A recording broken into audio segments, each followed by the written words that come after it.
Quiero que abras tu Biblia, si es posible, en 1 Juan capítulo 4. 1 Juan capítulo 4. Y quiero leerte una porción de las Escrituras que es directamente aplicable al tema que nos ocupa. Primera de Juan capítulo 4. Permíteme leer los primeros 8 versículos. Amados, no malcreáis a todo espíritu, sino probad los espíritus para ver si son de Dios, porque muchos falsos profetas han salido al mundo. En esto conocéis el Espíritu de Dios. Todo espíritu que confiesa que Jesucristo ha venido en carne es de Dios. Y todo espíritu que no confiesa a Jesús no es de Dios. Este es el espíritu del anticristo, del cual habéis oído que viene, y ahora ya está en el mundo. Vosotros sois de Dios, hijitos, y los habéis vencido, porque mayor es el que está en vosotros que el que está en el mundo. Ellos son del mundo, por eso hablan como del mundo, y el mundo los escucha. Nosotros somos de Dios. El que conoce a Dios nos escucha. El que no es de Dios no nos escucha. En esto conocemos el espíritu de verdad y el espíritu de error. Amados, amémonos unos a otros, porque el amor es de Dios. Y todo aquel que ama es nacido de Dios y conoce a Dios. El que no ama, no conoce a Dios, porque Dios es amor. Quiero llamarte la atención al versículo 1. Probad los espíritus. Un mandato del apóstol Juan. Probad los espíritus. Espíritu significa personas. Personas. Probad. Dokimazo, un término usado en metalurgia para evaluar la pureza de un metal. Prueba las personas, sean humanas o angelicales. Prueba las personas. También se nos recuerda hacer esto en 1 Tesalonicenses 5, 21-22. No despreciéis las profecías, sino examinad, y se usa la misma palabra, probar lo que estamos escuchando. Esto es crucial. Es crucial porque Satanás existe, y porque los demonios existen, y porque operan un reino de mentiras que domina el mundo. Satanás es el Dios de este mundo, el príncipe de la potestad del aire, el gobernante de las tinieblas espirituales en lugares celestiales, y se le ha permitido andar suelto en este mundo, como león rugiente, buscando a quien devorar. Él y sus agentes están disfrazados como ángeles de luz, según el apóstol Pablo en su carta a los Corintios. Y no debemos sorprendernos de que Satanás opere el 99% del tiempo en la religión falsa, en mentiras y engaños. Satanás no es quien está detrás del comportamiento corrupto, pecaminoso y miserable de una sociedad dada. La carne se encarga de eso. Satanás está detrás de la religión corrupta, de los sistemas falsos de creencias. Es realmente importante entender eso. Por un momento, voltea a 2 Corintios capítulo 10. 2 Corintios capítulo 10. La gente habla de la guerra espiritual con respecto a Satanás y los demonios, y creo que casi siempre se equivocan. Se les ocurre la idea de que debemos perseguir a Satanás. Recuerdo haber estado en una conferencia de pastores una vez en una iglesia prominente y maravillosa, y el pastor se levantó para comenzar la conferencia con varios miles de hombres y dijo, oremos, y las primeras palabras que salieron de su boca fueron, Satanás, te atamos. Y casi me caigo. ¿Qué? Oremos, y la primera palabra es Satanás. Y está hablando con el diablo, diciéndole al diablo lo que puede o no puede hacer. Quizás piensa que eso es guerra espiritual y que tiene el poder para hacerlo. Eso es una ilusión. La guerra espiritual está descrita en 2 Corintios 10:3 con estas palabras. Las armas de nuestra milicia. Así que ahora sabemos que estamos hablando de guerra, hablando de armas. No son carnales, es decir, no son humanas. Estamos en la carne, en el sentido de que somos humanos, como dice el versículo 3. Cuando dice andamos en la carne, no está hablando de pecado, sino simplemente de ser humanos. Sin embargo, no podemos guerrear según la carne. Nuestras armas no pueden ser humanas. No pueden ser ingenio, astucia. No puede ser nada ideado por el hombre, sin importar cuán nobles sean nuestras intenciones. No podemos luchar esta guerra con armas humanas. Se necesita mucho más que eso. Tienen que ser, según el versículo 4, poderosas en Dios. Tienen que ser divinamente poderosas. Estamos involucrados en una guerra espiritual que no puede ser peleada con armas humanas. No importa cuán nobles, bien concebidas o bien elaboradas pensemos que son. ¿Por qué? Porque debemos involucrarnos, al final del versículo 4, en la destrucción de fortalezas. Y la imagen aquí es que las armas humanas no son rival para una fortaleza masiva. La palabra fortaleza significa exactamente lo que piensas que significaba en el mundo antiguo, una edificación de piedra, inexpugnable. Por cierto, la palabra para fortaleza es la misma palabra para prisión. Estamos asaltando edificaciones formidables. No podemos usar tirachinas. No podemos usar armas humanas. ¿Qué son estas fortalezas? Al final del versículo 4 se habla de la destrucción de fortalezas. Al principio del versículo 5 dice destruyendo argumentos, según la NAS New American Standard Bible. Las fortalezas se definen en el siguiente versículo. Destrucción de fortalezas, destrucción de argumentos. La palabra griega aquí es logismos, ideas, ideologías, teorías, puntos de vista, sistemas de creencias, psicologías, filosofías, religiones. Esto es en lo que estamos involucrados en la guerra espiritual. Es una batalla por cómo las personas piensan. Es una batalla por la mente. No se trata de perseguir a Satanás ni de ahuyentar a los demonios. Eso no está dentro del ámbito de nuestras habilidades. La nuestra es una guerra por la mente. ¿Por qué? Porque el mundo está aprisionado en sistemas de creencias. Están fortificados en ellos, en el sentido de que son inexpugnables en sus ideologías. Esas fortificaciones en las que viven se convierten en sus prisiones y finalmente en sus tumbas. Y el arquitecto de todas estas fortificaciones no es otro que Satanás mismo. Él es el padre de la mentira. Él es el principal engañador.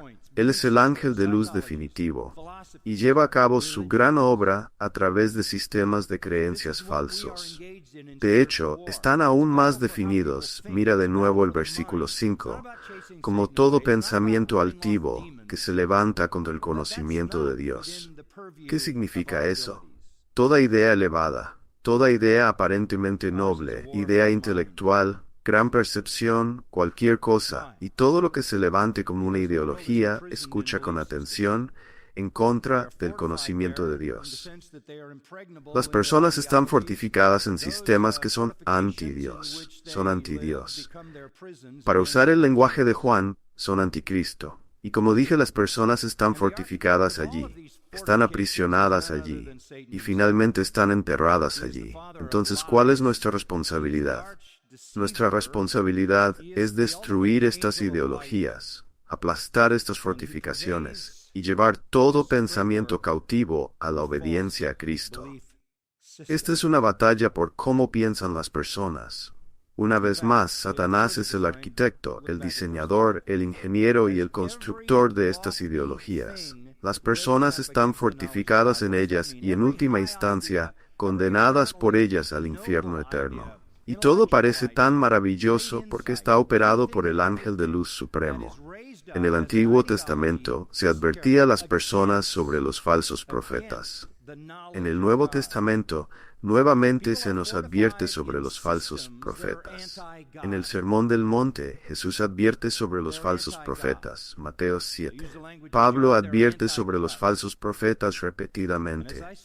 Pedro escribe esencialmente toda una epístola, 2 Pedro, para advertir sobre los falsos profetas. Judas complementa esta advertencia. Esencialmente el Espíritu Santo le entrega a Judas con un tiempo verbal diferente, lo mismo que le dio a Pedro en Santa Pedro 2. Y viene otra advertencia. Y el Nuevo Testamento termina, antes del Apocalipsis, antes del gran libro de Revelación que mira al futuro, con los últimos mensajes del Nuevo Testamento en 2 pequeñas epístolas, 2 Juan y 3 Juan. 5 veces en los versículos iniciales de 2 Juan, y 5 veces en los versículos iniciales de 3 Juan. El último mensaje, uno escrito a un hombre y otro a una mujer, antes del Apocalipsis, es una advertencia para continuar siendo fieles a la verdad. Encontramos la palabra verdad usada 5 veces al principio de ambas epístolas. La última palabra del último apóstol en la última década del primer siglo de la Iglesia es vivir por la verdad. Y Judas entonces también añade, contender ardientemente por la verdad. Es una guerra por la verdad. Creo que escribí un libro sobre eso. Es una guerra por la verdad. Esta es la guerra espiritual. Y parte de ser capaz de luchar esa guerra es probar los espíritus. No podemos aceptar ingenuamente cualquier cosa y todo lo que las personas afirmen o declaren. Necesitamos probar los espíritus. Este pasaje nos da los principios para hacerlo. Así que volvamos a 1 Juan, capítulo 4.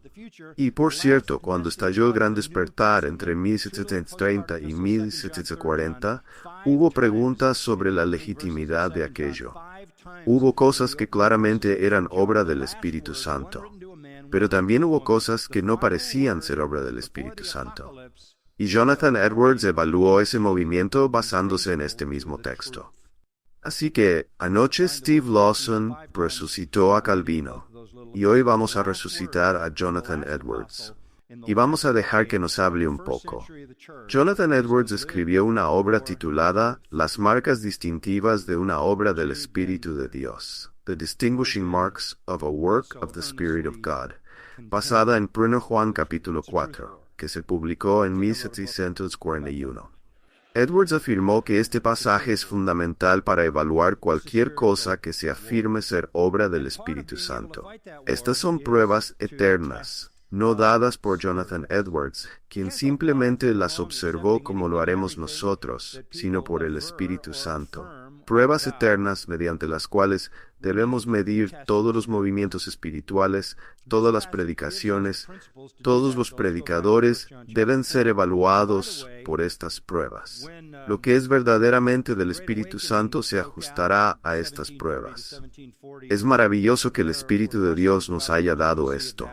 Todas las líneas de examen convergen en estos 8 versículos. Es responsabilidad de cada pastor, cada maestro, cada predicador y cada cristiano examinar todas las afirmaciones y probar a todas las personas y profecías. Como los nobles bereanos, examinar todo para ver qué es verdadero. ¿Cuál es el tema aquí? Claramente, el tema es una obra del Espíritu Santo. Retrocedamos al versículo 24 del capítulo 3. El que guarda sus mandamientos permanece en él, y él en él. Y luego esta declaración. Sabemos por esto que él permanece en nosotros, por el Espíritu que nos ha dado. Nuestra salvación, dice Juan, se confirma, y estamos seguros de que pertenecemos a Cristo por la obra del Espíritu Santo. Eso es lo que está diciendo. Nuestra seguridad, permítanme repetirlo, nuestra confianza, la afirmación de la realidad de nuestra salvación, se basa en la obra del Espíritu Santo. Sé que el Espíritu Santo es invisible, que trabaja de manera sobrenatural, divina y perceptible, solo en sus resultados dentro de nosotros.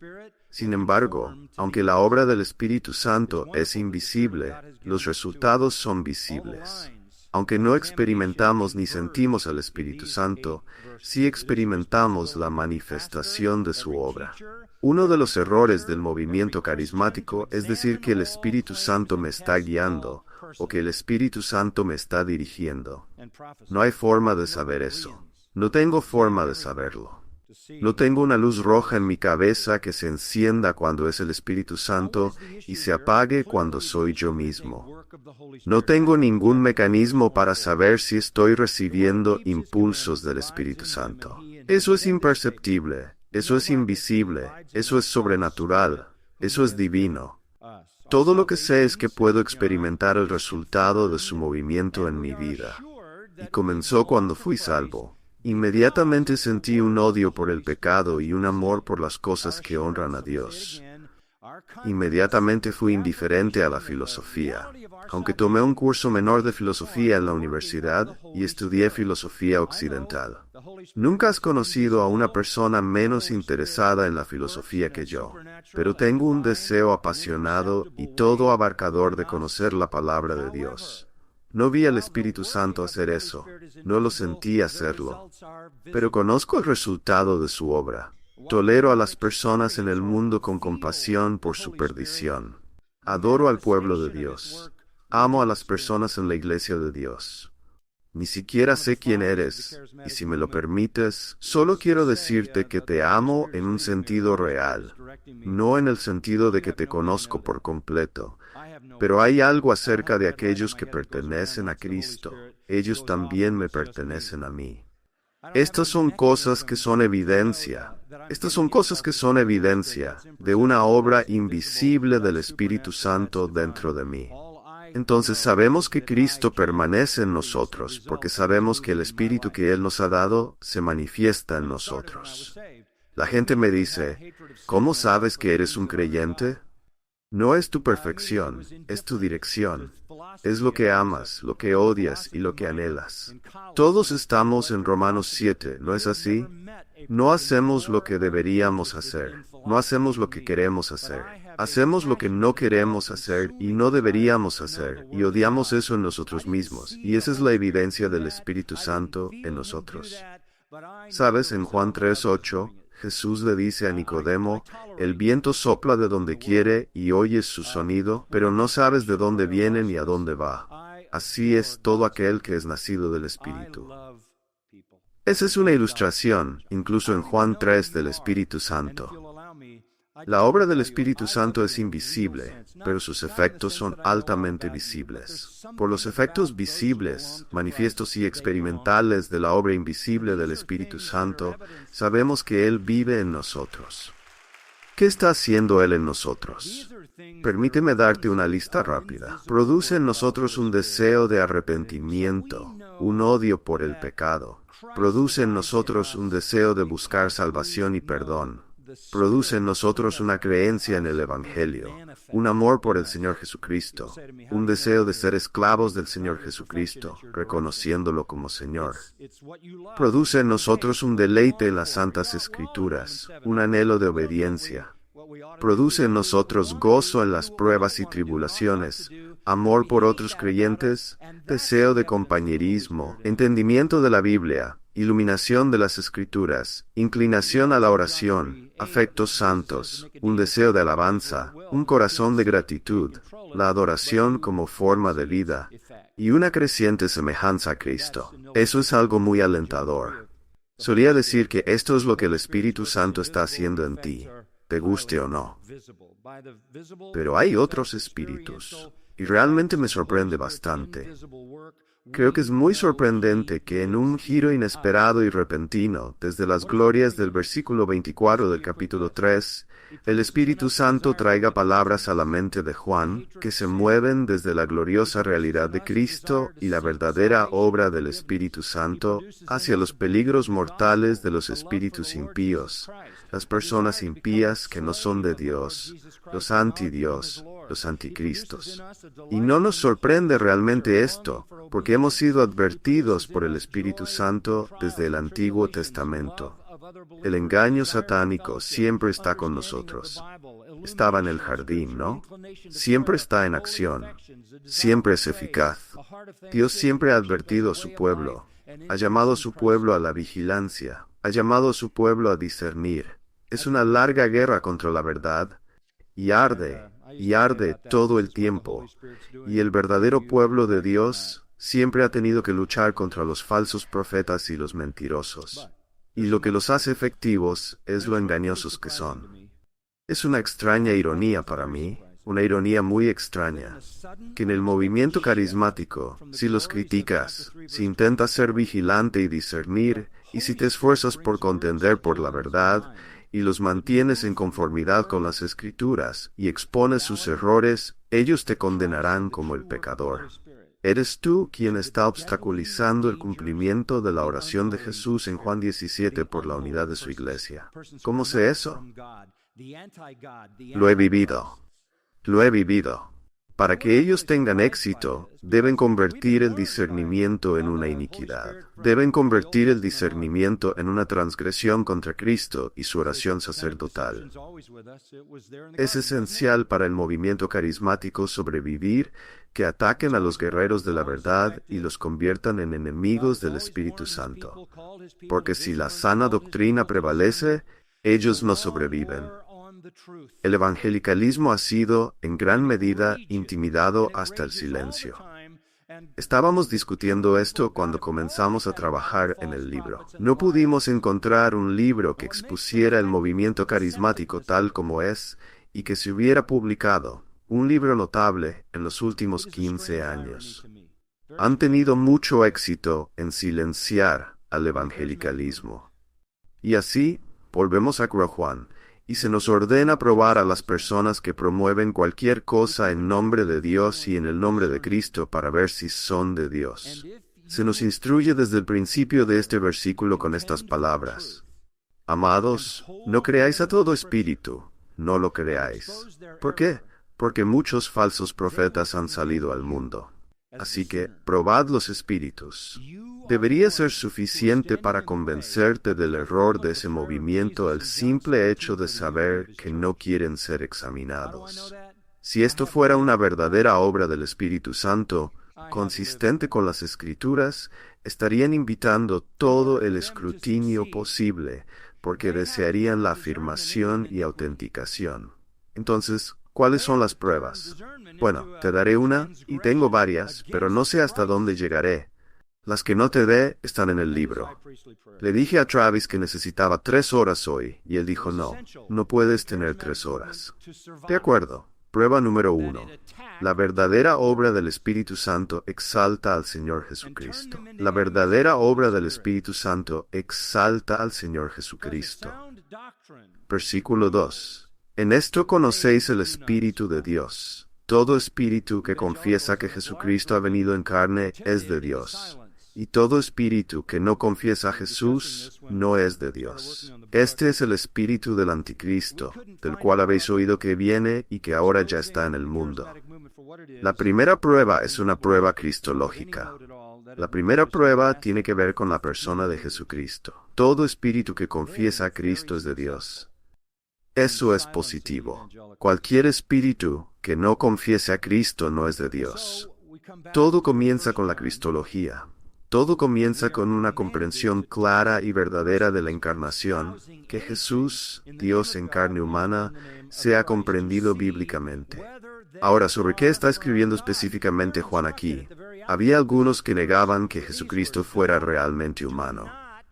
Esto en los primeros años se llamó docetismo, del término dokeo, que significa parecer. Y la idea, por supuesto, surgía del dualismo filosófico. El dualismo griego, que decía que la materia es mala y el espíritu es bueno. Cualquier cosa material es malvada. Todo lo que es espiritual es bueno. Por lo tanto, el Hijo de Dios no podía ser realmente físico. Sería material y, por lo tanto, malvado según una idea dualista. Así que decían que solo parecía ser humano, pero no lo era realmente. Estaban poniendo en duda la verdadera humanidad de Jesucristo. ¿Eso importa? Sí, importa. Sí importa.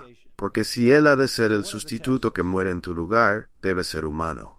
Si tus pecados han de ser imputados a Él y castigados en tu lugar, debe ser humano. Además, si su vida ha de ser acreditada en tu cuenta, Él debe vivir como un hombre, como un ser humano. Su humanidad importa. Ahora bien, esta no es una cristología completa aquí. Ese no es el propósito de Juan. Él simplemente está abordando un error que existía en su tiempo, que atacaba la verdadera naturaleza de Cristo como totalmente Dios y totalmente hombre. Y podemos simplemente concluir de esto, que todo comienza con una verdadera cristología. Jesús es completamente Dios. Él es completamente hombre. Fue en el año 451, en el Concilio de Calcedonia, cuando lo que se llamó monofisismo fue declarado herético. Esto se refería a la idea de que las dos naturalezas de Jesús estaban mezcladas. Esto fue un gran debate al principio. Simplemente estoy diciendo que en la historia de la Iglesia se resolvió el tema de las dos naturalezas de Jesucristo coexistiendo en una persona y sin mezclarse. No todos los elementos de la revelación del Nuevo Testamento o del Antiguo Testamento sobre la cristología están aquí, pero la primera prueba es una visión precisa del Hijo de Dios encarnado. Y si todo no está explícito aquí, todo está implícito aquí. Todo está implicado aquí. Las religiones falsas y los cultos cristianos heréticos, como sabes, tienen una cristología aberrante. Todos tienen una cristología aberrante y corrupta. Los mormones piensan que Jesús es el hermano espiritual de Lucifer, un ser creado por Dios, quien a su vez fue creado. Todos los cultos tienen una visión aberrante de Cristo. El Espíritu Santo no. El Espíritu Santo tiene una visión precisa de Cristo, siempre presentando con verdad la gloria del Hijo. Cualquier predicador lleno del Espíritu Santo estará dominado por Cristo, centrado en Cristo, y lo presentará de manera precisa, exaltando y veraz. Es una cuestión de sana teología, pero también es una cuestión de preeminencia, y también es una cuestión de claridad del Evangelio. Donde veas cualquier deficiencia en la naturaleza de Cristo, o en la prominencia de Cristo, o en la preeminencia de Cristo, o en el Evangelio, esa no es la obra del Espíritu Santo. Jesús dice en Juan 14, 15, 16, «Cuando venga el Espíritu, Él os guiará a toda verdad acerca de mí. Su ministerio es señalarme a mí. Él os conducirá a toda la verdad sobre mí». Cualquiera que esté equivocado acerca de Cristo, o que disminuya a Cristo, o que contamine el Evangelio, o que distraiga del Hijo hacia el Espíritu, no está operando en el Espíritu. No está operando en el Espíritu. Jonathan Edwards dijo, «El diablo tiene la enemistad más amarga e implacable contra Cristo. Jamás buscaría que los hombres tuvieran pensamientos más honorables de Cristo. El diablo busca retorcer, confundir, suprimir y tergiversar las glorias del Hijo de Dios. El diablo busca desviar la atención del Hijo de Dios hacia una falsa imagen del Espíritu Santo, mientras pretende honrar a Jesús. Una verdadera obra del Espíritu hace lo opuesto. Una verdadera obra del Espíritu exalta al verdadero Cristo en toda su gloriosa preeminencia y en la comprensión completa y precisa de su Evangelio. Si el movimiento carismático fuera producido por el Espíritu Santo, la gloria de Cristo prevalecería en todas partes. Sería dominado por Cristo, y todos en el movimiento se postrarían ante el verdadero Cristo en la fe del verdadero Evangelio. La gente sería humilde, gozosa, sacrificial, confesional. Declararían a Jesús como Señor y a ellos mismos como sus esclavos. Negarían a sí mismos, tomarían su cruz y lo seguirían donde quiera que Él los llevara. Sin embargo, de manera muy orgullosa, un libro de Jack Hayford y un caballero llamado Moore anuncia que lo distintivo del movimiento carismático es la preeminencia del Espíritu Santo. Cito: «En el mosaico pentecostal, solo una cosa es igual para todos: la pasión que tienen por experimentar la presencia y el poder del Espíritu Santo. Cuando el Espíritu Santo es la persona buscada, su obra ha sido rechazada. Cristo es oscurecido, las Escrituras son depreciadas, y una obsesión con experiencias falsas, imaginadas como inducidas por el Espíritu Santo pero sin tener nada que ver con Él, toma el centro del escenario.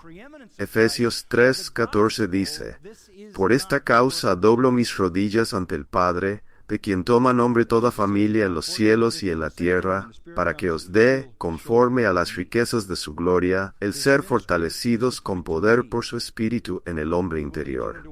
Pablo está diciendo, «Estoy orando al Padre, y le estoy pidiendo que permita que su Espíritu os fortalezca, para que Cristo habite por la fe en vuestros corazones, para que, arraigados y cimentados en amor, podáis comprender con todos los santos cuál es la anchura, la longitud, la profundidad y la altura, y conocer el amor de Cristo, que excede a todo conocimiento, para que seáis llenos de toda la plenitud de Dios».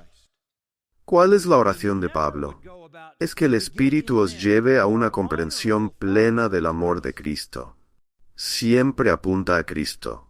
Aquí es donde el movimiento carismático falla, la prueba de exaltar a Cristo sobre todo, al exaltar esa falsa imagen del Espíritu Santo que han creado. Muéstrame una persona obsesionada con el Espíritu Santo, y te mostraré a una persona que no está llena del Espíritu Santo. Muéstrame una persona obsesionada con el Señor Jesucristo, que nunca se cansa de aprender y amarlo, embelesada por su magnífica gloria y buscando obedecerlo y ser como Él, y te mostraré a una persona llena del Espíritu. Eso es lo que parece una persona llena del Espíritu. Mucho del movimiento es en realidad anticristo. Las historias sobre visiones de Jesús en círculos carismáticos son realmente aterradoras para mí. Algunos lo han proclamado vestido como un bombero. Otros lo han visto de 300 metros de altura. Otros se encuentran con él regularmente en el baño. Algunos lo han visto bailar sobre un basurero. Otros lo han visto sentado en una silla de ruedas en un asilo. Algunos han tomado largas caminatas con él por la playa, y así sigue. Un autor carismático dice: poco después de que el Espíritu Santo se me reveló, vi a Jesús, y luego le pedí al Señor que me llevara a su lugar secreto. Estaba acostado en el pasto y dije: Jesús, ¿te recostarías junto a mí? Estábamos justo allí, mirándonos a los ojos. El Padre también vino y se reclinó junto a Jesús. Sentimentalismo empalagoso, fantasías bizarras no tienen absolutamente nada que ver con Jesús o el Espíritu Santo. Delirios, probablemente. Mentiras, seguramente. Pero no encuentran su origen en el Espíritu Santo. Pero no se trata solo de esas imágenes bizarras, como las que lees en El cielo es real, donde supuestamente un niño de 4 años fue al cielo y regresó describiendo a Jesús, el caballo de Jesús, y que Jesús era más bajo que Miguel. Eso ya es bastante malo, pero aún peor son las herejías sobre él. En el libro que leerás, aprenderás sobre estas herejías. Por ejemplo, se afirma que Jesús no vino a la tierra como Dios en carne humana, que nunca afirmó ser Dios, que tomó la naturaleza pecaminosa de Satanás en la cruz, murió espiritualmente y fue al infierno durante 3 días. El predicador de la prosperidad Kenneth Copeland exhibe la forma blasfema y antibíblica en que se trata a Jesucristo en el movimiento de la palabra de fe. Cito: ¿cómo pudo entonces Jesús, en la cruz, decir, Dios mío? Porque Dios ya no era su Padre. Tomó sobre sí mismo la naturaleza de Satanás. Y te digo, Jesús está en medio de ese pozo. Está sufriendo todo lo que hay para sufrir. Su pequeño y demacrado espíritu de gusano está en el fondo de eso, y el diablo piensa que lo ha destruido. Pero de repente Dios comenzó a hablar. Creflo Dollar, otro defensor de la palabra de fe, muestra una irreverencia similar al cuestionar la deidad de Cristo. Cito: Jesús no apareció perfecto, creció en su perfección. Sabes, en una escritura de la Biblia, él iba de camino y estaba cansado. Es mejor que esperes que Dios no se canse, pero Jesús sí. Si él vino como Dios y se cansó, bueno, entonces estamos en problemas. Y alguien dijo, bueno, Jesús vino como Dios. ¿Cuántos de ustedes saben que la Biblia dice, Dios nunca duerme ni se fatiga? Y sin embargo, en el libro de Marcos vemos a Jesús dormido en la parte trasera del bote. ¿Qué tipo de pensamiento convoluto, irresponsable y ridículo es ese? Es lanzar dudas sobre la deidad de Cristo. Esto es lanzar dudas sobre la deidad de Cristo. Dicen que Él no vino como Dios, y el movimiento de la palabra de fe es culpable, por otro lado, de posicionarse a sí mismos y a todos los que están en su movimiento como si fueran dioses. Kenneth Copeland pretende hablar en nombre de Jesús, como lo hace Sarah Young en sus libros superficiales. Y él dice esto, hablando supuestamente como Jesús. No te perturbes cuando la gente te acuse de pensar que eres Dios. Me crucificaron por afirmar que era Dios. Yo no dije que era Dios. Solo dije que caminaba con Él y Él estaba conmigo. Aleluya. Arrogancia desmedida, estupidez, falsedad flagrante, blasfemia. ¿Y dónde están los carismáticos que creen la verdad acerca de Jesucristo, llamando a estas personas y deteniendo su influencia? Solo el espíritu del anticristo inspiraría ese tipo de enseñanza tan abiertamente antibíblica. Puedes ir más allá de cosas absurdas sobre Cristo y herejías sobre Cristo hacia las tergiversaciones del Evangelio. Y esto se extiende bastante. Sabemos por qué vino el Espíritu Santo, para convencer al mundo de pecado, de justicia y de juicio, para que crean en el Señor Jesucristo. Él vino para dar testimonio de la verdad histórica del Evangelio, como dice Hechos 5. Vino para empoderar a aquellos que predican su mensaje salvador, como se menciona en Pedro 1:12. Sabemos cuál es la obra del Espíritu Santo. Y el Espíritu Santo es fiel al Evangelio. El Espíritu Santo nunca tergiversaría. Así que, donde quiera que veas una devaluación de la verdad del Evangelio, sabemos que eso no es obra del Espíritu Santo. Y permíteme ser muy claro, cualquier movimiento que pueda abrazar plenamente el catolicismo romano no es un movimiento autorado por el Espíritu Santo, porque ese es un evangelio falso. ¿Por qué hacen esto? Porque está basado en una experiencia común falsa. La doctrina sana se somete a la experiencia espiritual. Experiencias espirituales falsas y formas falsas del evangelio son felizmente aceptadas.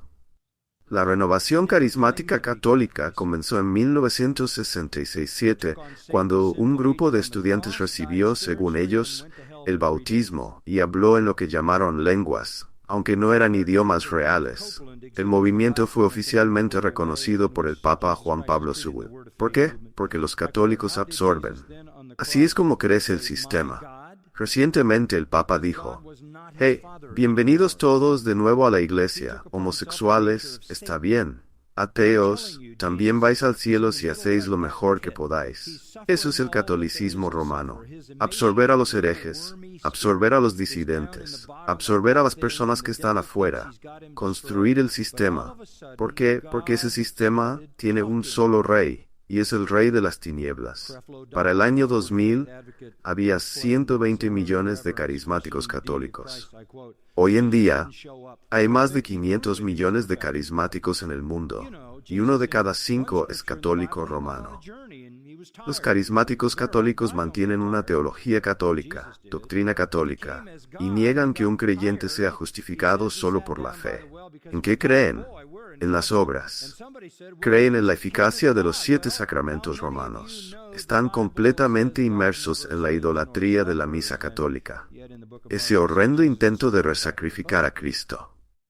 Además, veneran de manera idolátrica a María y a los santos, y han sido plenamente aceptados por los pentecostales protestantes. ¿Por qué alguien haría esto? ¿Por qué hacer una concesión al catolicismo? Es simplemente parte del tejido contemporáneo del evangelicalismo. Aquí hay un informe. 10,000 carismáticos y pentecostales oraron, cantaron, bailaron, aplaudieron y celebraron bajo el vínculo común del Espíritu Santo durante una convención ecuménica de 4 días el verano pasado. Aproximadamente la mitad de los participantes en el Congreso sobre el Espíritu Santo y la Evangelización Mundial eran católicos. El Espíritu Santo quiere derribar los muros entre católicos y protestantes, dijo Vincent Sinan, decano teológico de la Universidad Regent de Pat Robertson, quien presidió el Congreso. Si este movimiento puede abrazar al catolicismo, no es un movimiento del Espíritu Santo.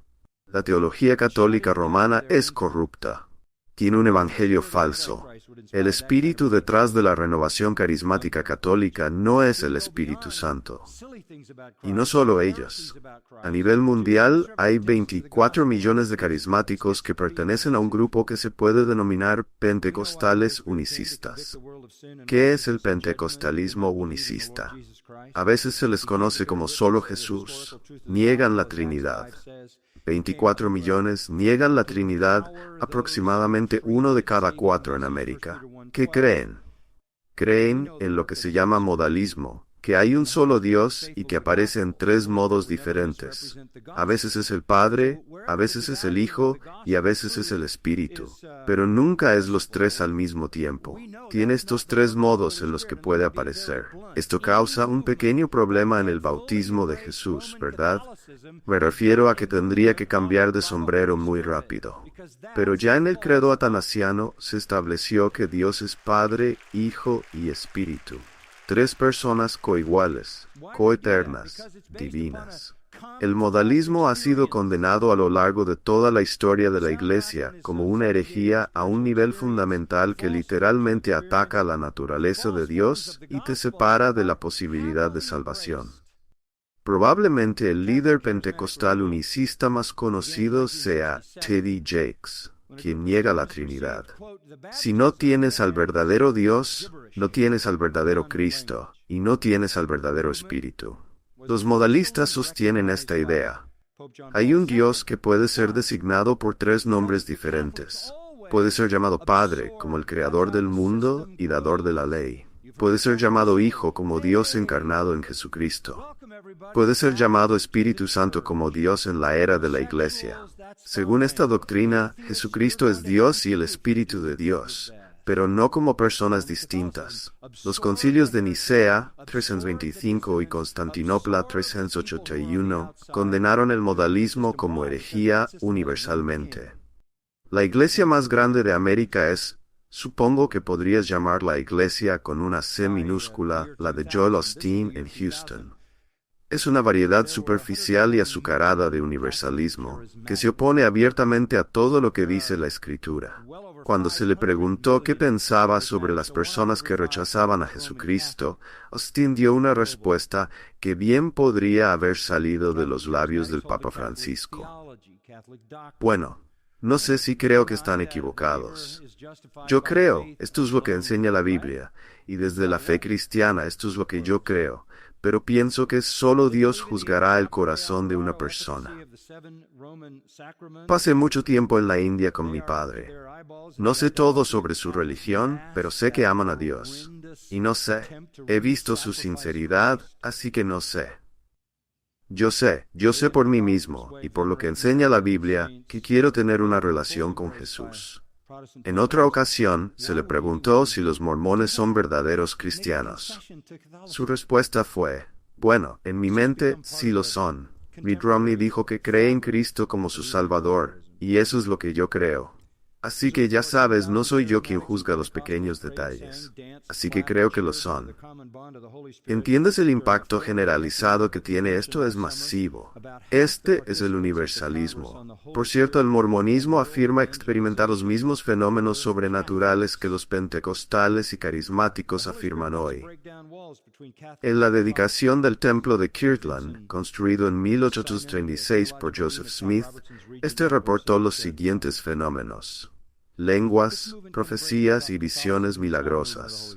Otros testigos presenciales informaron sobre manifestaciones de poder, como hablar en lenguas, ver visiones, administración de ángeles. Allí, el Espíritu del Señor fue derramado profusamente como en el día de Pentecostés.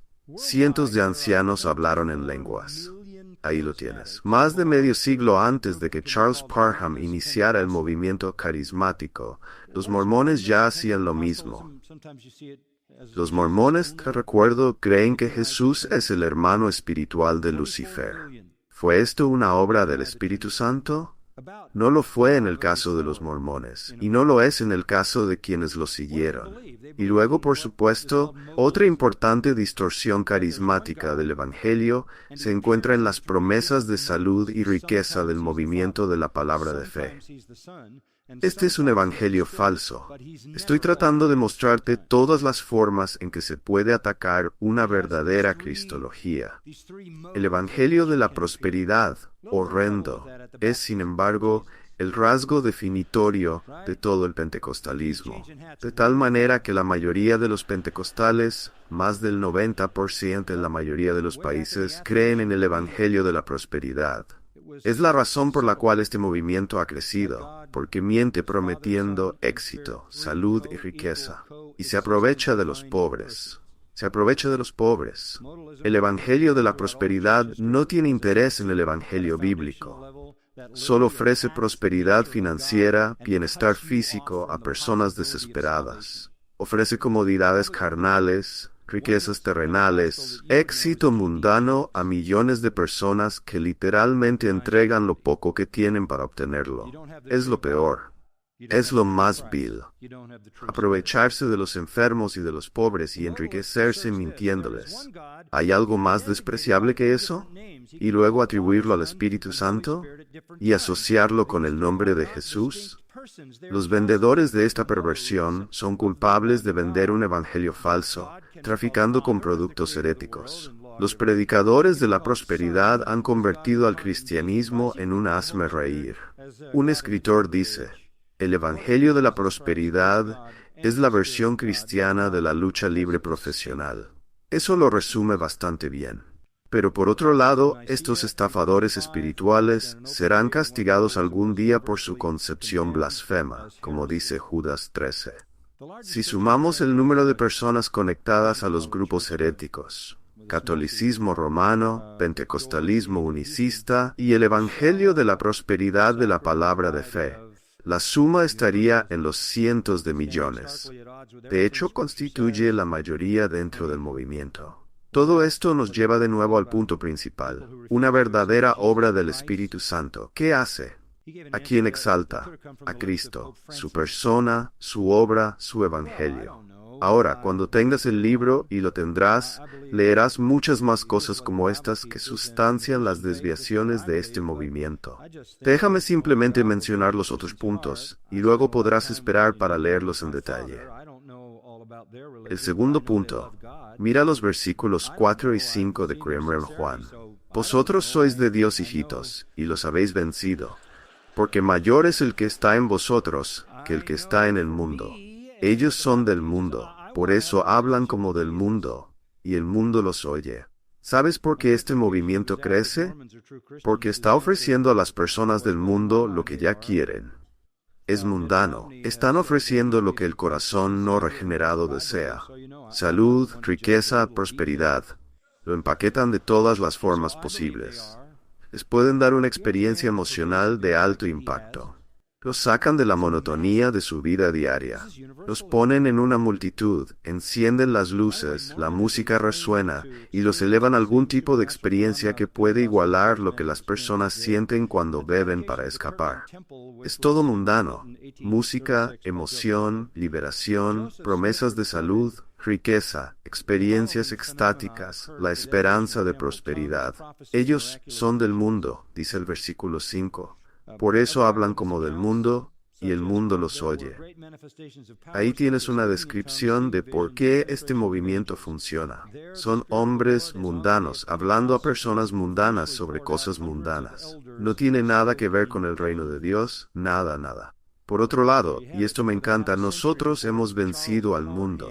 Hemos vencido al mundo. No estamos interesados en eso. ¿Acaso no escuchan la advertencia? No améis al mundo, ni las cosas que están en el mundo. Porque todo lo que hay en el mundo, los deseos de la carne, los deseos de los ojos y la vanagloria de la vida, no provienen del Padre, sino del mundo. Y el mundo pasa. Joel Osteen escribe un libro titulado Tu mejor vida ahora. Eso es todo. Ese es el mensaje. La única manera en que eso sea cierto, que tu mejor vida sea ahora, es si vas al infierno. Porque si vas al cielo, esta no es tu mejor vida. Y por supuesto, toda esta música emocional de alta potencia lleva las promesas falsas en una melodía superficial y adormecedora de autosatisfacción y autorrealización que incluso llega a ser sensual. El Espíritu Santo no proporciona la superficialidad sin sentido ni los deseos de un corazón caído. Eso no es lo que da el Espíritu Santo. Él trae humildad, quebrantamiento, arrepentimiento y produce en nosotros amor, gozo, paz, paciencia, benignidad, bondad, fe, mansedumbre y dominio propio, sin necesidad de música. La atracción principal de este movimiento es el deseo carnal. ¿Y te diste cuenta de cómo los predicadores exhiben abiertamente su mundanalidad? Simplemente la muestran con descaro. Tienen que hacerlo. Esa es la forma en que venden la historia. Mírame. Mira lo que me pasó a mí. Podría pasarte a ti. Es un esquema Ponzi. Es una versión espiritual de Bernie Madoff. 9 de cada 10 pentecostales viven en la pobreza. 9 de cada 10. Más del 90% de los pentecostales y carismáticos en Nigeria, Sudáfrica, India y Filipinas, sin embargo, creen que Dios concederá prosperidad material a todos los creyentes que tengan suficiente fe. ¡Qué mentira! El Evangelio de la prosperidad es más moralmente reprensible que un casino en Las Vegas, porque se disfraza de religión. Te quitan tu dinero en Las Vegas, pero lo esperas porque está manejado por la mafia. No esperas que las personas que representan a Dios hagan lo mismo. Cuando Jesús vio a la viuda poniendo su último centavo en la ofrenda del templo, dijo: «Este templo será derribado, no quedará piedra sobre piedra». No sé lo que te han enseñado acerca de esa historia de la viuda dando sus últimas monedas. Eso no fue un ejemplo de dar cristiano. Dios no espera que des tu último centavo y luego vayas a casa a morir. Eso es lo que le sucede a una viuda que ha sido engañada por una religión de obras. Ella estaba tratando de comprar con su último centavo su camino al reino, porque eso es lo que le habían enseñado. Y Jesús dice, cualquier sistema que lleva a las personas a tal extremo, donde no les queda nada más que una falsa esperanza, será destruido. Y lo fue. Déjame mencionar brevemente los otros puntos. Estoy omitiendo algunas cosas interesantes, como la historia del profeta borracho en mi oficina, pero eso puedes leerlo en el libro. Número 3. Muy rápidamente. La verdadera obra del Espíritu Santo apunta a las personas a la Biblia. Escuchamos esto anoche de Conrad, ¿no es así? La verdadera obra del Espíritu Santo apunta a las personas a la Biblia. Mira el versículo 6. Nosotros somos de Dios. El que conoce a Dios nos escucha. El que no es de Dios no nos escucha. En esto conocemos el espíritu de verdad y el espíritu de error. ¿Cómo sabemos distinguir al espíritu de verdad del espíritu de error? Porque el espíritu de verdad nos dirige ¿a qué? A las Escrituras, a la Biblia, a la Biblia. Así lo sabemos. Así lo sabemos. Escucha a Peter Wagner. Algunos objetan la noción de que Dios nos comunica directamente, suponiendo que todo lo que Dios quería revelar, lo reveló en la Biblia. Esto no puede ser cierto, sin embargo, porque no hay nada en la Biblia que diga que tiene 66 libros. De hecho, tomó un par de siglos para que Dios revelara a la Iglesia qué escritos debían incluirse en la Biblia y cuáles no. Eso es revelación extrabíblica. Aun así, católicos y protestantes están de acuerdo en el número. Más allá de eso, creo que la oración es bidireccional. Hablamos con Dios y esperamos que Él nos hable. Podemos escuchar la voz de Dios.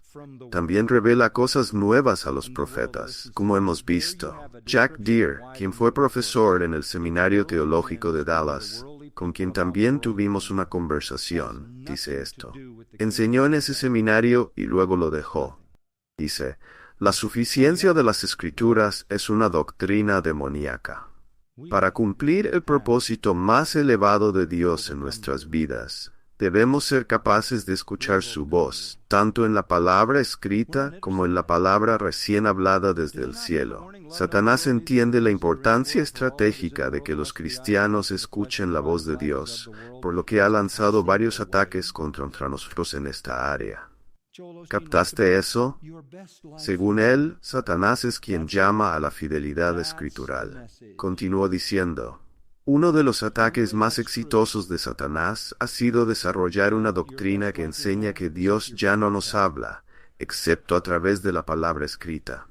En última instancia, esta doctrina es demoníaca, aunque teólogos cristianos hayan sido usados para perfeccionarla. ¿Demoníaca?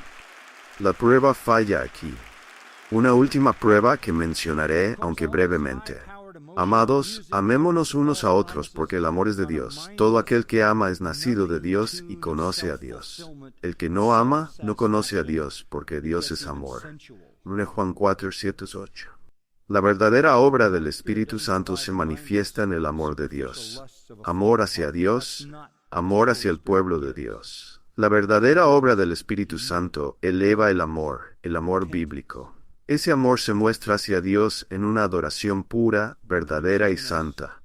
Y se muestra hacia los demás en un deseo humilde y sacrificial de servir y edificar. Esto es algo obvio que decir, y cerraré con esto. En el movimiento carismático, todo se trata de mí, no de ti. Los dones son para mí, para edificarme a mí. Las oraciones son para mí, para obtener lo que quiero. Me uno a este sistema falso para conseguir lo que deseo. Carece de amor. Jonathan Edwards escribió acerca de esto. Existe un tipo de falso amor entre las personas que están unidas en este movimiento, pero no es nada sacrificial. Donde tienes misticismo y materialismo mezclados, tienes actitudes de autoabsorción. Es sobre mí sentir, experimentar, obtener, adquirir lo que quiero.